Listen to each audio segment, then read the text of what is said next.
I think a very good sign about this new tool is that even with its very limited current capability and its very deep flaws, people are finding ways to use it for great productivity gains or other gains and understand the limitations.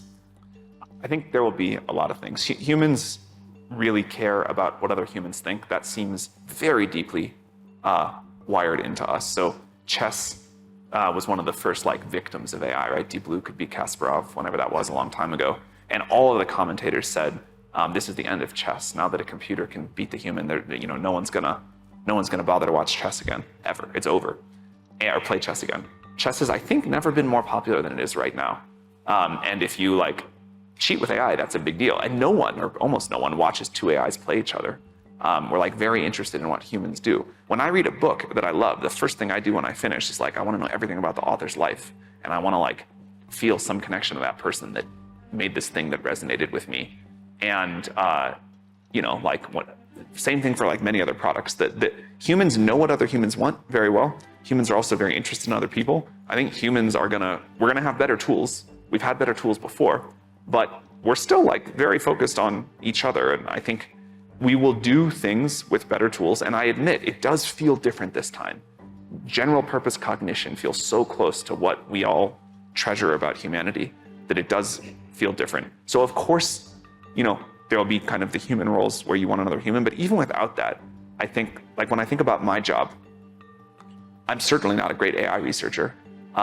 My role is to figure out what we're gonna do, think about that, and then work with other people to coordinate and make it happen.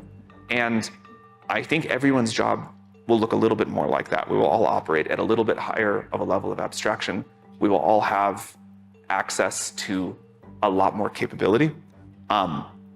And we'll still make decisions. They may trend more towards curation over time, but we'll make decisions about what should happen in the world.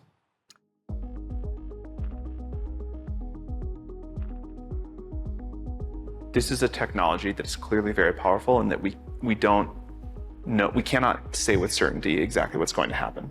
And that's the case with all new major technological revolutions. But it's easy to imagine with this one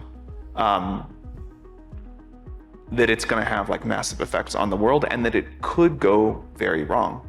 The technological direction that we've been trying to push it in is one that we think we can make safe, and that includes a lot of things. We believe in iterative deployment, so we put this technology out into the world along the way so people get used to it, so we have time as a society, our institutions have time to have these discussions, figure out how to regulate this, how to put some guardrails in place. I like that people are nervous about it. We have our own nervousness, but we believe that we can manage through it. And the only way to do that is to put the technology in the hands of people, let society and the technology co-evolve, and sort of step by step, with a very tight feedback loop and course correction, build these systems that deliver tremendous value while meeting the sort of safety requirements.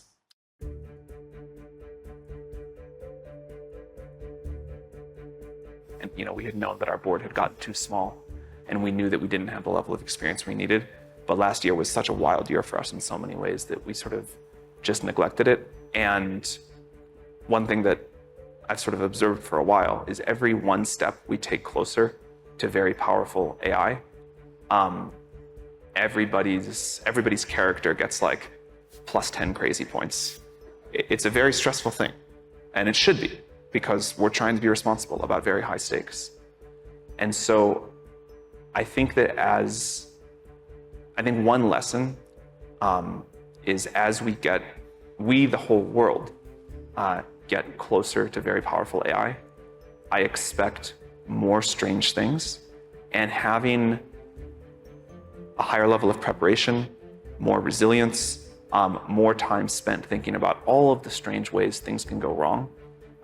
That's really important. The best thing I learned throughout this, by far, was about the strength of our team. When the board first asked me, the day after firing me, if I want to talk about coming back, my immediate response was no, because I was just very pissed about a lot of things about it.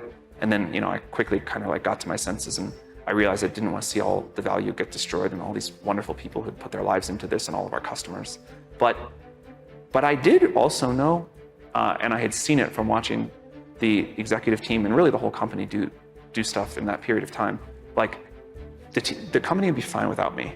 The team, either the people that I hired or how I mentored them or whatever you want to call it, like they were ready to do it. And that was such a satisfying thing, both personally about, whatever I had done, but like knowing that all of us, the whole team, had built this like unbelievably high functioning and tight organization.